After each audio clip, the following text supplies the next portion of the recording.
que, perdón, ¿están viendo? ¿Me oyen? Sí, ok. Sí, Es que ya. Bueno, entonces nosotros ya hemos visto, chicos, que tanto los carbohidratos como los lípidos son compuestos energéticos, por tanto, nos suministran energía. Y esto es de vital importancia, porque nosotros tenemos que además saber que se produce regulación de la entrada de energéticos, ahí van a también participar las hormonas, y también hay integración con otros combustibles tisulares, no solamente con los carbohidratos y los lípidos que nos dan ATP, sino también, ya habíamos hablado en algún momento, que cuando usted se pone en una dieta muy rígida, su organismo, o sobre todo el cerebro, para el cual es indispensable la glucosa, solo en casos de crisis puede usar, por ejemplo, cuerpos cetónicos que van a provenir del metabolismo de los lípidos. Entonces, todo esto es regulado también por las hormonas, como les digo. Cuando fallan estos procesos de suministro de energía, de regulación de los energéticos, todo ello, entonces estamos frente a una enfermedad metabólica. Por ejemplo, o como enfermedad metabólica tenemos a la diabetes. En la diabetes, por falta de insulina, la glucosa no se puede metabolizar porque la insulina es importante. ¿Para qué? Para que la glucosa ingrese al interior de nuestras células y se degrade en el citoplasma para darnos ATP. Eso lo hemos visto en la glicólisis, ¿verdad?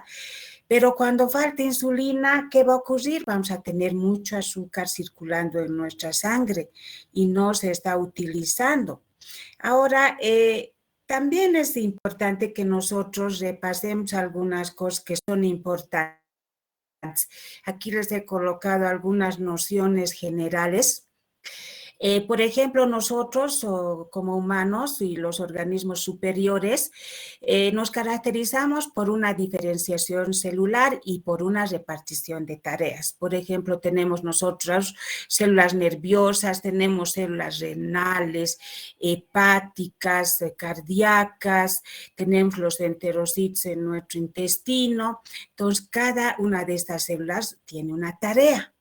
Y además, chicos, no todas las vías metabólicas son activas en todos los tejidos de un organismo. Por ejemplo, ustedes saben, y esto ya lo hemos avanzado, que el catabolismo de las proteínas se produce en el hígado, en célula hepática. ¿No es cierto? Ahora, como hemos dicho anteriormente, las señales hormonales van a integrar y coordinar las actividades metabólicas en los diferentes tejidos.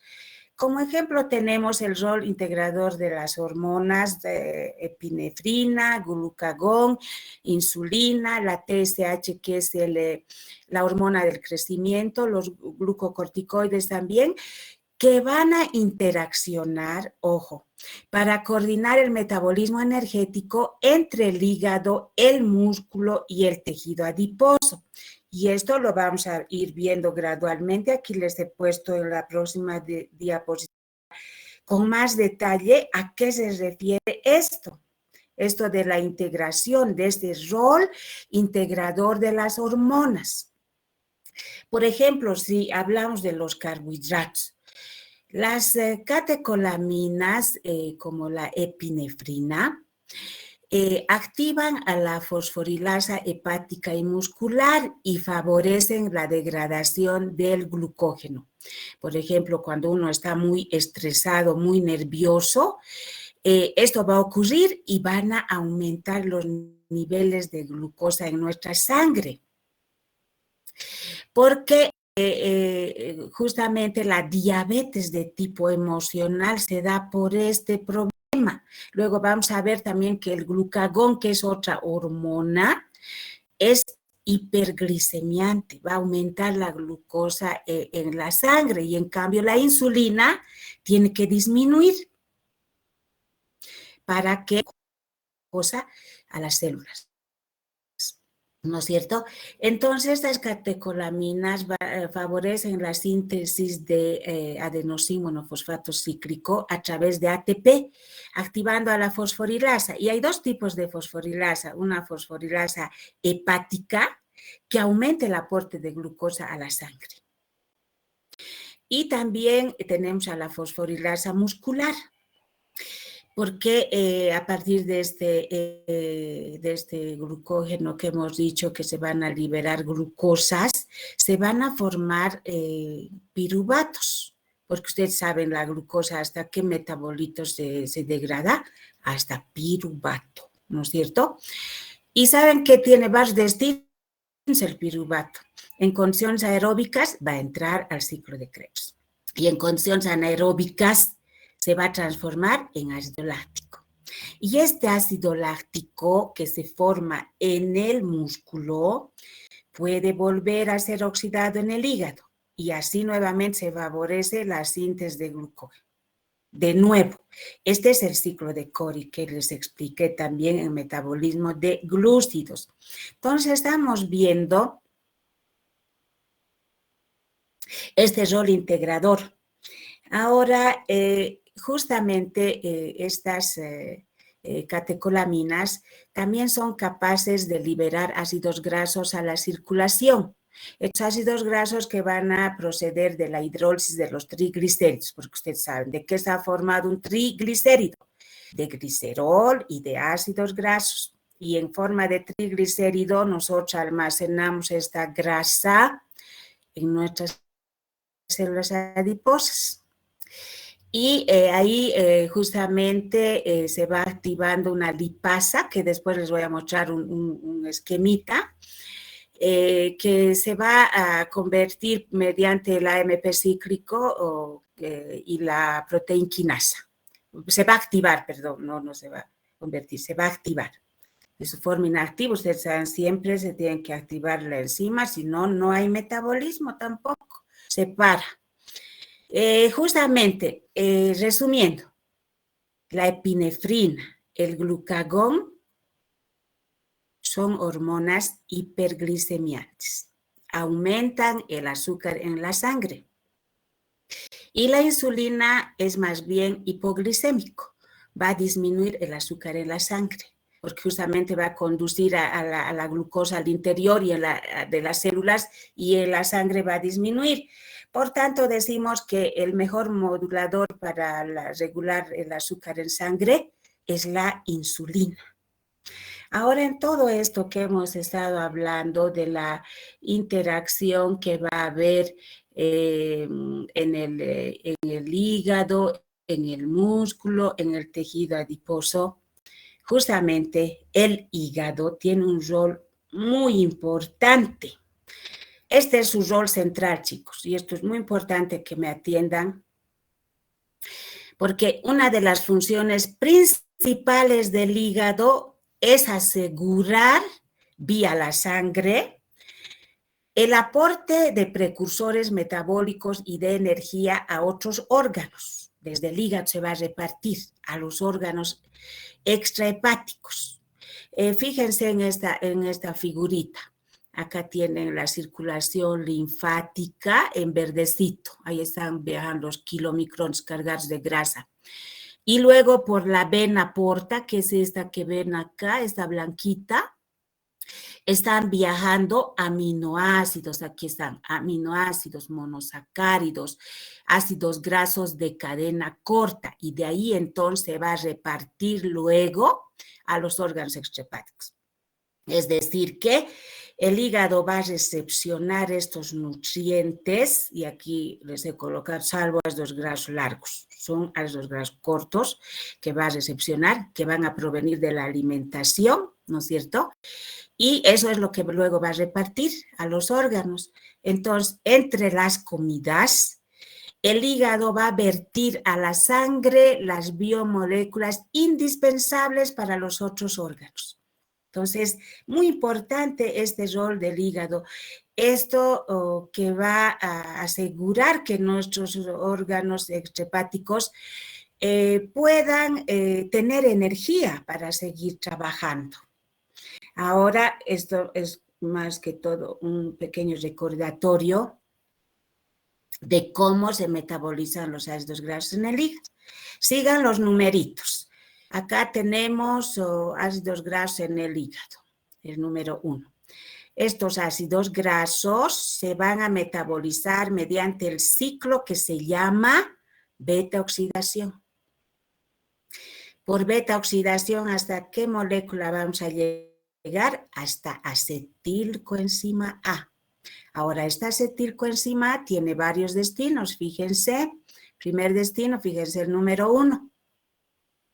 La acetil-CoA puede ingresar al ciclo del ácido cítrico para metabolizarse y también en este ciclo del ácido cítrico, que es el ciclo de Krebs, se van a producir equivalentes reductores y ATP, es decir, todos esos electrones, esos hidrógenos que se han arrancado de las sustancias energéticas nos van a servir ¿para qué? Para la fosforilación oxidativa, es decir, para que el ADP uniéndose al fósforo inorgánico nuevamente nos forme ATP, ¿cierto? Entonces, ese es un primer destino. El segundo destino, que ya estábamos aquí con número 3, esta acetil-CoA puede formar cuerpos cetónicos que van a circular en la sangre y que van a ser utilizados también como energía. Cuando les dije hace un momento, cuando ustedes no tienen suficiente glucosa en la sangre y su cerebro está gritando de energía, entonces temporalmente puede usar estos cuerpos cetónicos como energía. Pero siempre hay que tener suministro de glucosa para nuestro cerebro, porque caso contrario se nos mueren las neuronas. Ahora, también esta acetil-CoA puede ser utilizado para síntesis de colesterol y a partir del colesterol, ustedes ya saben, hemos avanzado en el metabolismo de lípidos, se puede formar sales biliares. Entonces, a partir del colesterol tenemos sales biliares y también hormonas esteroideas. Y también, ¿se acuerdan? La vitamina D. Chicos, no hay que olvidarse nunca eso, de que el precursor para la síntesis de vitamina D es el colesterol. Entonces, pero ojo, acá también había notado que los ácidos grasos son generalmente el principal carburante energético del hígado. El hígado no va a usar tanto glucosa como el cerebro, sino va a utilizar ácidos grasos. Y tampoco usa cuerpos cetónicos el hígado. Entonces, aquí está, los cuerpos cetónicos no son utilizados por el hígado. Ahora vamos a ir viendo las características metabólicas de cada uno de los tejidos. Vamos a empezar con las características metabólicas del tejido adiposo. Los adipocitos son metabólicamente muy activos, ahí se va a producir la glicólisis, el ciclo de Krebs, la fosforilación oxidativa y otros ciclos metabólicos. Y esto de sintetizar grasa a partir de glucosa va a depender de la especie animal. Generalmente en esta síntesis de grasa a partir de glucosa se va a dar lugar en el hígado. Por eso decimos síntesis esencialmente hepática en el hombre. Y también nosotros tenemos gran capacidad de almacenamiento de triglicéridos. Eso es importante también mencionar. Y es por eso que si nosotros comemos masitas, ¿qué contienen esas masitas? Contienen almidón. ¿Y ese almidón de qué está formado? Está formado de glucosa. Entonces, nosotros a partir de ese exceso de glucosa vamos a formar grasa, que lo almacenamos en nuestro tejido adiposo. Pero lo bueno es que también nosotros podemos movilizar esos ácidos grasos, porque con la intervención de una lipasa que es sensible a las hormonas, es una lipasa hormonosensible, se puede activar por la epinefrina y el glucagón para quemar, ¿no? Y al contrario, puede ser desactivada por la insulina, que hace el trabajo contrario. Entonces, luego ahora vamos a ver esto que les he explicado desde adelante en esta figurita. Aquí está. Este es el tejido adiposo. Ahí tienen ese recuadrito, el tejido adiposo. Ahora, todo lo que vamos a hablar está dentro del adiposito, en esa célula, en el adiposito. Entonces, por acción de la lipoproteína lipasa, los triglicéridos se van a hidrolizar. ¿De qué está compuesto un triglicérido? De glicerol y de ácidos grasos. Entonces, por un lado se va a liberar ácido graso libre y por otro lado glicerol. Y también este ácido graso que se ha liberado tiene que pasar a la sangre. ¿Y cuándo pasa a la sangre? Cuando intervienen estas enzimas. Esta enzima, la glicerol C3-fosfato y la lipasa hormonosensible más, van a hacer que este ácido graso que se ha liberado de la hidrólisis del triglicérido pase a la circulación sanguínea. Ya de ahí de la circulación sanguínea se puede repartir, por ejemplo, al músculo. El músculo sí va a utilizar ácidos grasos para obtener su energía. Ahora, lo importante es que cuando la concentración de esta glicerol 3-fosfato, que ayuda a este ácido graso a pasar a la sangre, es bastante elevada, va a haber una resíntesis, es decir, se va a unir nuevamente el glicerol con los ácidos grasos y nos va a dar triglicérido. Pero cuando esta concentración de esta hormona, glicerol 3-fosfato, es baja, ahí sí va a haber liberación del ácido graso libre a la sangre. Entonces, de esa manera nosotros, cuando hacemos un ejercicio moderado, por ejemplo, y eso les voy a mostrar luego, podemos quemar grasa. Podemos quemar grasa porque sí, solo depende de nosotros no ser gorditos y podemos quemar grasa con ejercicio. Ahora seguimos, vamos a ver ahora las características metabólicas del músculo esquelético. Y sin embargo, esto que les dije está más abajo, pero bueno, vamos a ir en ese orden que está. Lo del ejercicio que les dije para quemar grasa, que tiene que ser el lento, pero constante. Lo voy a mostrar luego. Acá tenemos en esta diapositiva las características metabólicas del músculo esquelético. Por ejemplo, este músculo es gran consumidor de oxígeno. Incluso en reposo, el hombre puede consumir un 50% de oxígeno y cuando está trabajando aún más, fíjense, casi el doble, 90% del oxígeno se consume en caso de trabajo muscular intenso. ¿Qué fuentes metabólicas posibles tiene el músculo esquelético? Tiene a los ácidos grasos, a los triglicéridos, esto es una abreviación, bueno, triacilglicérido es lo mismo, es decir, triglicérido. Cuerpos cetónicos también puede usar como fuente de energía, por supuesto, glucosa, fosfocreatina y glucógeno muscular. Porque usted sabe, el exceso de glucosa, ¿cómo se guarda en nuestro organismo? En forma de glucógeno en el músculo y en el hígado. Entonces, cuando hay crisis, él va a agarrar, cuando ya no tiene nada, agarra esa reserva y tiene que quemar para proporcionarse ATP. Ahora, fíjense que los ácidos grasos, triglicéridos y cuerpos cetónicos son los que se queman en reposo. La glucosa, fosfocreatina, glucógeno muscular, luego de un esfuerzo violento. ¿Ya? Es esto lo que se quema. Y por eso que acá les puse el jogging hacia adelgazar, actividad moderada. ¿Ya? Entonces, esto está acá en estas figuritas.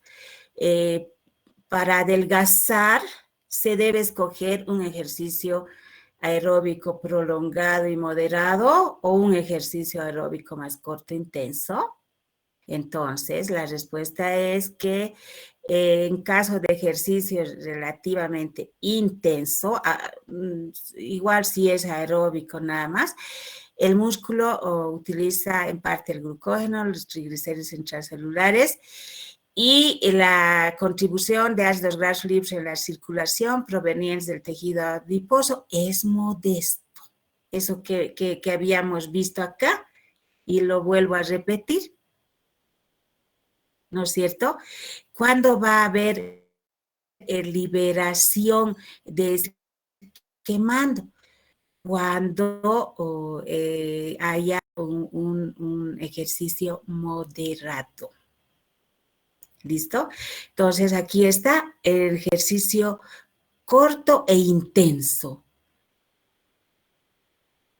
Los ácidos grasos que se queman son muchísimo moderado y prolongado. Entonces, la respuesta es que hay que escoger un ejercicio aeróbico moderado, pero prolongado, o sea, más largo. Ahora seguimos con el músculo esquelético. A ver, aquí está. Cuando el esfuerzo, en caso de esfuerzo violento, ¿qué va a pasar? El aporte de oxígeno no va a ser suficiente, va a disminuir después de unos segundos. Ustedes hacen un ejercicio violento y ya están comidos. Para esto, o después de algunos segunditos así, tiene que movilizarse el glucógeno que estaba almacenado. Entonces, ¿cómo es que ocurre? A ver, está ahí el glucógeno, luego el glucógeno se tiene que hidrolizar y al hidrolizarse libera glucosa 1-fosfato, que pasa luego a glucosa 6-fosfato. Ya estamos ahí en el ciclo de Krebs, en la glicólisis, y luego esa glucosa 6-fosfato pasa hasta piruvato. Y luego se gana también ATPs. Eso cuando hay oxígeno. Pero cuando se ha gastado el oxígeno, ese piruvato va a fermentar hasta lactato. Decimos, un ejercicio violento consume rápidamente el oxígeno y ese piruvato se va a fermentar hasta el lactato y nos va a dar macurca, ese dolor en los músculos. Ahora, eso que habíamos dicho hace un momento, la epinefrina, que es una catecolamina, va a estimular la movilización del glucógeno muscular y por eso justamente va a haber aumento de glucosa en la sangre. Habíamos dicho, la epinefrina es hiperglicemiante. Entonces, esa producción se va a producir, por ejemplo, en el hígado, esa producción de glucosa a partir del glucógeno. A ver, ahora continuamos con el músculo esquelético. Y aquí vamos a ver lo que se llama el ciclo de Cori, que ya lo habíamos mencionado también.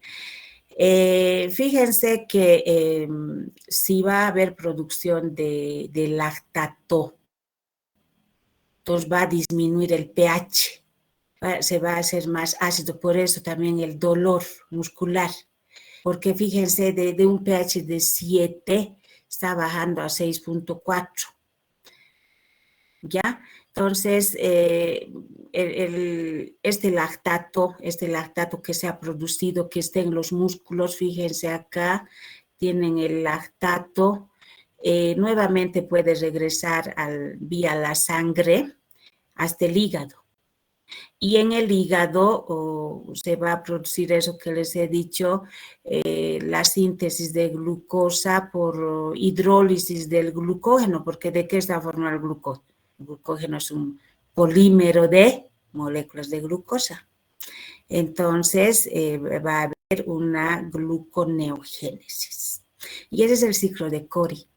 Y están interactuando acá, fíjense, del músculo, nuevamente va a pasar al hígado y en el hígado se va a regenerar la glucosa, ¿no es cierto? Y ese es el ciclo de Cori, a esta transformación que regresa nuevamente al hígado, todo es el ciclo de Cori. Entonces, para producir ATP, el hígado tiene que continuar pues con la gluconeogénesis, ¿no es cierto?, para transformar el lactato en glucosa. Y esa glucosa nuevamente va a ir a los músculos y si hay mucha glucosa nuevamente se va a producir una reserva, un stock, luego puede pasar nuevamente a la sangre, regresar al hígado. Esta parece una manchita, ¿no? Pero es el hígado. Por eso es que vía la sangre regresa al hígado para la gluconeogénesis. Ahora vamos a pasar a las características metabólicas del corazón. Vamos a ver qué es lo que usa. Ya hemos visto el músculo, no se olviden, voy a regresar si es posible para ver la fuente, ¿no? La fuente las fuentes de energía que utiliza el músculo esquelético. Ahí están ácidos grasos, triglicéridos, cuerpos cetónicos, glucosa, fosfocreatina y glucógeno muscular. Ahora estamos pasando a las características metabólicas del corazón, ya saben, en tejido cardíaco. El corazón tiene un músculo de funcionamiento continuo, porque si se para ya fuimos, ¿no? Entonces, acá, porque si nos falta oxígeno, ya va a causar una muerte una parte del corazón o con infarto, ¿no? Y este músculo se caracteriza porque tiene abundancia de mitocondrias. Tiene que tener muchas fábricas de energía porque necesita mucha energía el corazón, porque él no se para ni un momento, ni un segundo, si no ya nos morimos. Entonces, ¿qué fuentes energéticas utiliza nuestro corazón? Glucosa, ácidos grasos y cuerpos cetónicos. Puede almacenar algo de energía porque es un gastón, pues es un gastón de energía, por eso va a haber un almacenamiento débil de lípidos y de glucógeno. No tiene tanta reserva porque es como es gastón. Entonces, lo que sí en casos de crisis, digamos, le está faltando energía a ese pobre, almacena un poquito de creatina y por algunos segunditos puede salvarle en crisis, pero sí tiene que haber siempre aporte de esto que hemos dicho, de glucosa, de ácidos grasos y de cuerpos cetónicos. Y lo que les dije hace un momento, la falta de aporte de oxígeno, ya sea por bloqueo de la irrigación o por una trombosis coronaria, va a hacer de que haya muerte de una parte del corazón o bien puede haber un infarto de miocardio o un ataque cardíaco. No puede haber falta de aporte de oxígeno. Eso sí, ni en el cerebro, ¿no? Si no, ya fuimos. Ahora justamente vamos a ir a las características metabólicas del cerebro. El cerebro, gran consumidor de oxígeno.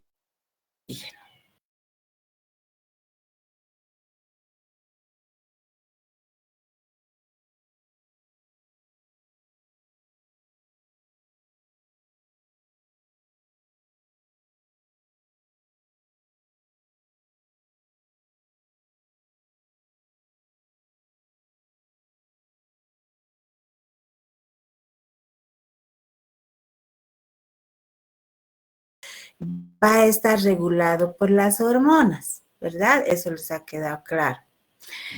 Una de estas hormonas para regular la masa corporal es la leptina. Esa leptina es una proteína pequeña que consta de 167 aminoácidos. Se produce en los adipocitos, también en los enterocitos y la placenta. Entonces, luego va a migrar al cerebro por vía de la sangre. ¿Y dónde va a actuar? En los receptores del hipotálamo. ¿Y allá qué va a hacer? Va a cortar el apetito. Entonces, justamente algunas personas podrían tener más leptina o menos leptina.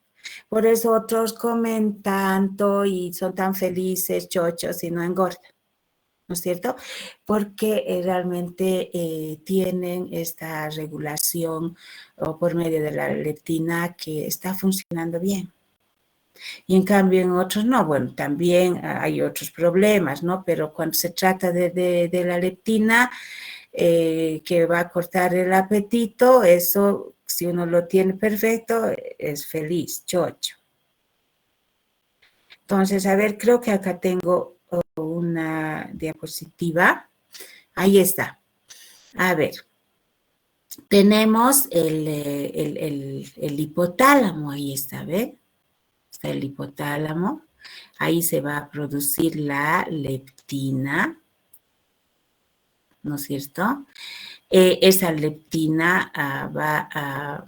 ¿Dónde estamos? ¿Dónde estamos?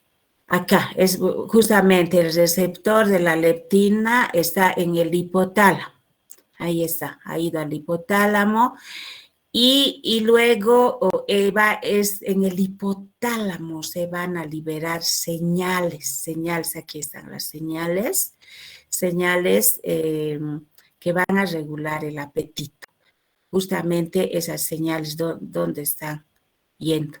Al tejido adiposo. A ver, entonces empezamos de nuevo. Hemos dicho, la leptina se produce en los adipocitos, ¿no es cierto? Ahora, esa leptina producida en los adipocitos va a viajar por la sangre hasta el hipotálamo. En el hipotálamo tiene receptores. Ahí, luego de unirse a sus receptores, va a liberar señales. ¿Para qué va a regular esas señales? Para regular el apetito, para disminuir prácticamente, naturalmente. Va a disminuir el apetito.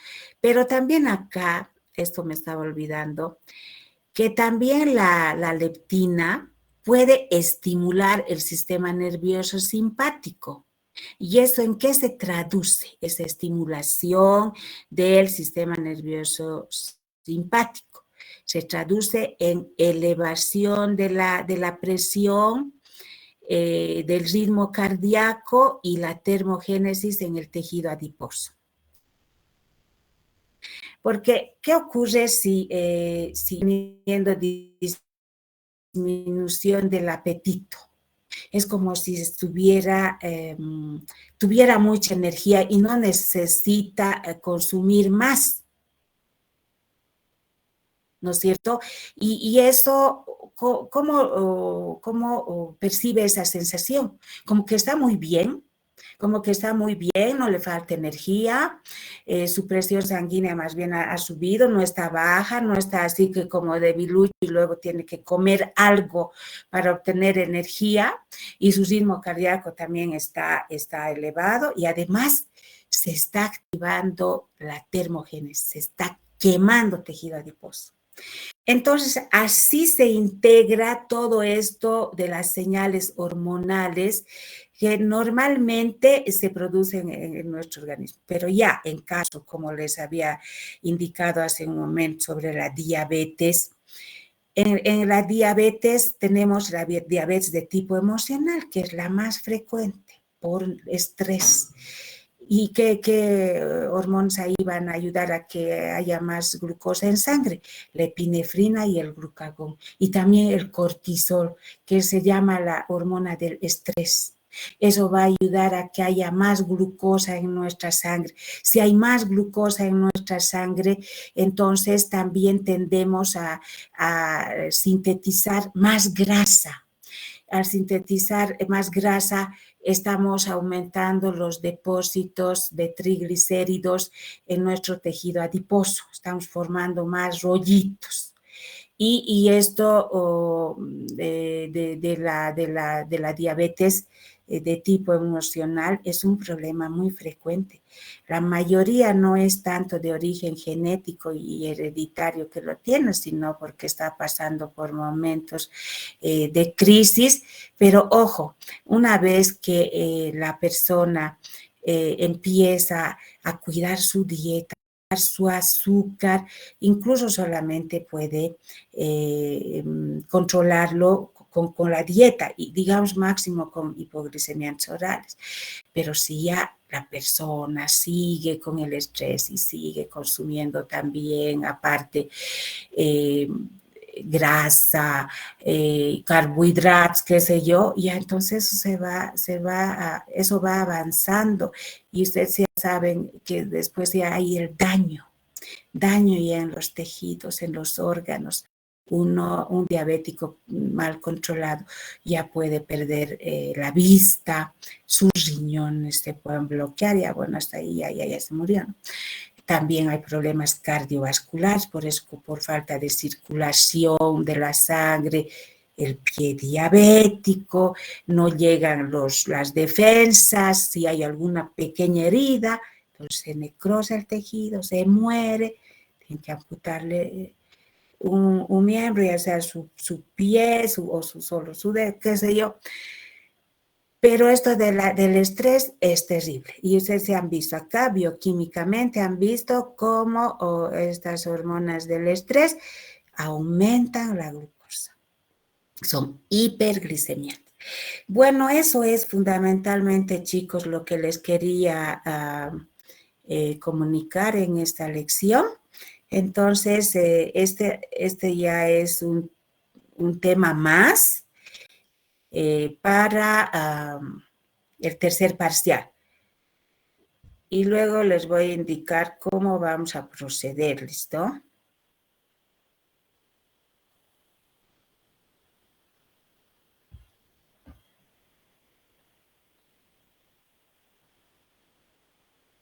A ver, ahí están, ¿no es cierto? En este grupo ya lo tienen. En este me falta.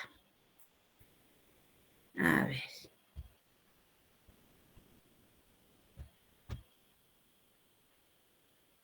$15, ¿no? Desde la 15. Ya. Ahí. ¿Qué era lo que querías que vuelva a explicar o tenías una pregunta concreta? Bueno, sí podría volver a mostrar desde la 15, es que justo se me cortó mi internet y me falté esas diapositivas. Ah, Henry, muy bien. Entonces empiezo, ¿listo? Vamos a ver ahora las características metabólicas del corazón.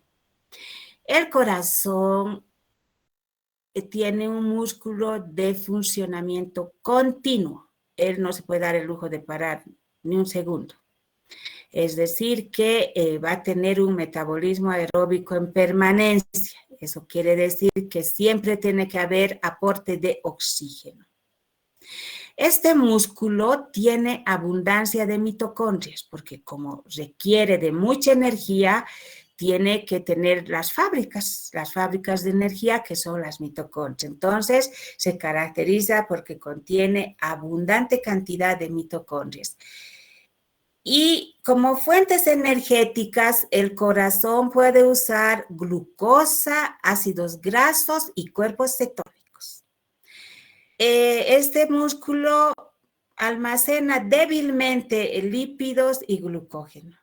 No, es gastón, no almacena, no ahorra.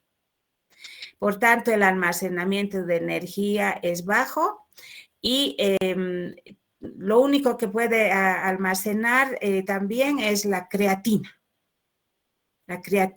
que es otra fuente de energía. Si falta un aporte de oxígeno, porque en constancia tiene que estar irrigado este músculo, y si falta oxígeno va a ser porque ha habido un bloqueo en la irrigación. Y esto puede darse por obstrucción de nuestros vasos. Puede haber una arteriosclerosis o una trombosis, un coágulo, entonces no va a haber irrigación. ¿Y qué va a ocurrir si hay este bloqueo? El corazón se va a ir muriendo, el tejido se va a morir y vamos a estar frente a un infarto de miocardio o un ataque cardíaco. Entonces, en permanencia tiene que haber oxígeno, tiene que haber energía. Necesita mucha energía porque trabaja muchísimo sin descanso. Repito, ¿cuáles son las fuentes energéticas para el corazón? Glucosa, ácidos grasos y cuerpos cetónicos. Ahora pasamos a las características metabólicas del cerebro. El cerebro es un gran consumidor de oxígeno. Solamente en reposo un hombre puede consumir ya 20% del oxígeno. Las fuentes energéticas posibles para el cerebro son la glucosa, los cuerpos cetónicos. Los cuerpos cetónicos solo en crisis, cuando la persona está en un ayuno prolongado, porque el nutriente energético indispensable para nuestro cerebro es la glucosa. Nosotros no consumimos glucosa, no hay aporte suficiente, nuestras neuronas se van a morir. Entonces, hay que siempre estar cuidando este aspecto. Y también va a almacenar muy poco glucógeno. Y como no tiene reserva, siempre va a depender de los aportes externos. ¿Listo? Luego, acá justamente habíamos visto un esquemita y había una pregunta. ¿Por qué el sistema nervioso tiene tanta necesidad de energía? Y la respuesta es que tiene mucha necesidad de energía porque tiene que crear y mantener el potencial transmembranario de las neuronas. Es decir, estas neuronas tienen que estar con sus membranas bien turgentes. Les había dicho que justamente si una persona no tiene energía en este momento, por ejemplo, si están escuchando la clase, se me van a dormir, porque en constancia tiene que haber este aporte de energía y no solamente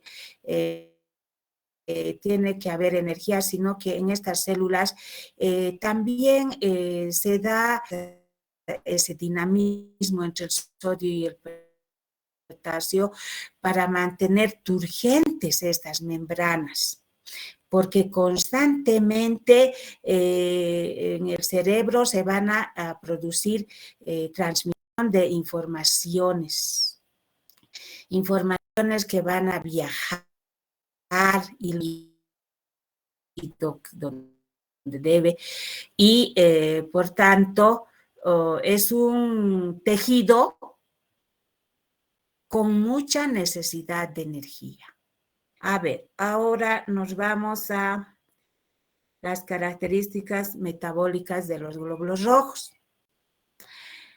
En los glóbulos rojos, el único sustrato es la glucosa. Y la única vía metabólica, que es catabólica, es la glicólisis, que es catabolismo de la glucosa. Y por este medio va a producir lactato. Ahora, porque es lactato en anaerobios, usted sabe, en anaerobios. Ahora, hemos visto con todo esto de que las señales hormonales son muy importantes para la regulación del suministro de energéticos tisulares. Es decir, todos nuestros tejidos necesitan energía y para ello van a responder a señales hormonales. Y también para la regulación a largo plazo de nuestra masa corporal, existe una hormona. Esta hormona se llama leptina. La leptina es una proteína pequeña. Entonces, las hormonas están en formas de aminoácidos. Esta proteína pequeña, esta leptina, tiene 167 aminoácidos. ¿Dónde se produce?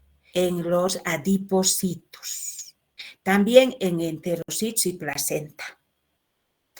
Luego de producirse en los adipocitos, migra hacia nuestro cerebro vía la sangre y allá llega hasta el hipotálamo, donde hay receptores.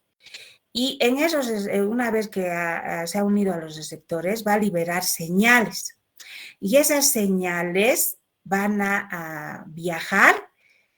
¿Para qué? Para cortar el apetito. Normalmente se dan cuenta sin tomar, qué sé yo, pues adelgazantes, que eso es natural en el cuerpo, naturalmente esto se produce. Por eso les decía que los que tienen una buena cantidad de leptina que se produce en su organismo no van a ser gordos. Felices, pueden comer, qué sé yo, gran cantidad de cosas que engordan, pero su suerte que no van a engordar porque tienen esta regulación de su masa corporal. Y esto mismo que les acabo de decir lo tengo en un esquemita. Ahí está, a ver, fíjense esta figurita de acá arriba. ¿Dónde hemos dicho que se produce la leptina? En tejido adiposo acá, en los adipocitos. Aquí está esa gotita que estoy marcando. Luego, esta leptina viaja por la sangre, ahí está, blood, ¿no ve? La sangre, y llega ¿a dónde? Al hipotálamo.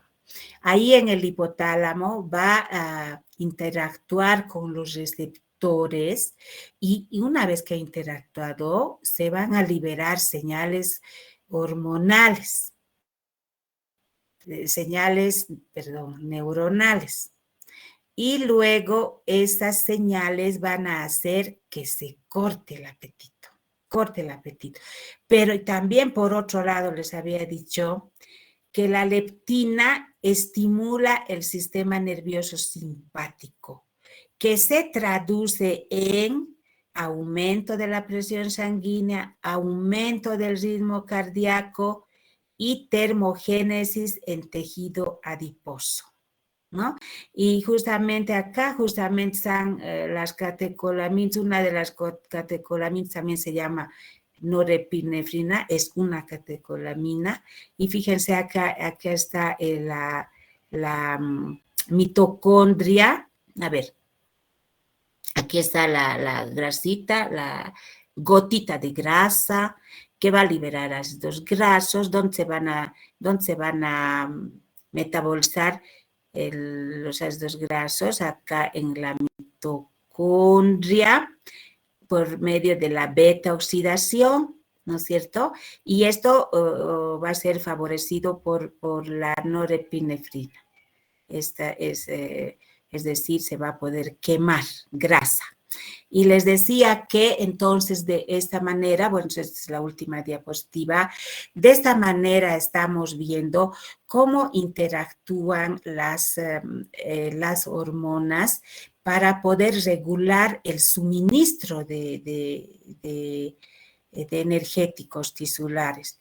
Porque si se dan cuenta, este ejemplo que les di de la diabetes de tipo emocional, en esa diabetes de tipo emocional, ¿qué cosa se está liberando en gran cantidad? La hormona glucagón, también la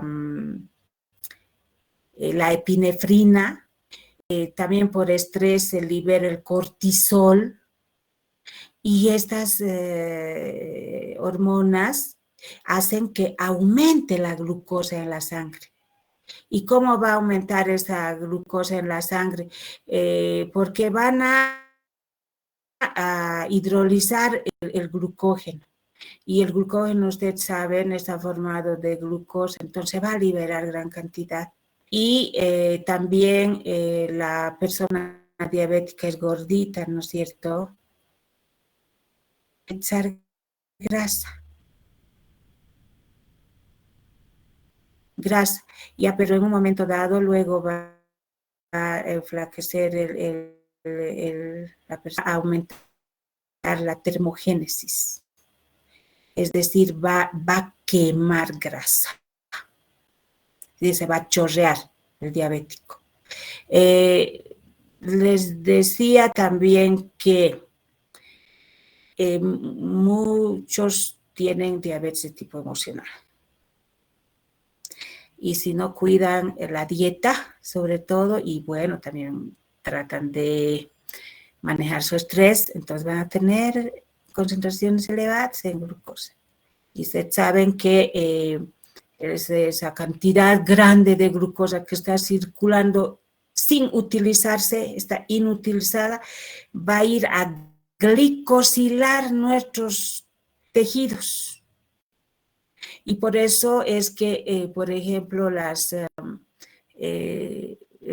personas van a tener problemas cardiovasculares, poca síntesis de colágeno, esas paredes de sus vasos van a estar más rígidos, no tan flexibles, no hay buena circulación, no llegan anticuerpos a una herida, digamos, en el pie no llegan, entonces el necrosis del pie es el pie diabético. Luego también puede haber retinopatías, el diabético se puede volver cieguito, y esto por la cantidad de glucosa que está produciendo glicosilación. Y también los riñones, hay una disminución de la función renal y ya, bueno, hasta ahí llegaron. Entonces es muy importante el control de la glucosa. Bueno, eso era, chicos. No sé si me lograron oír bien todo eso. ¿Todo bien? El tercer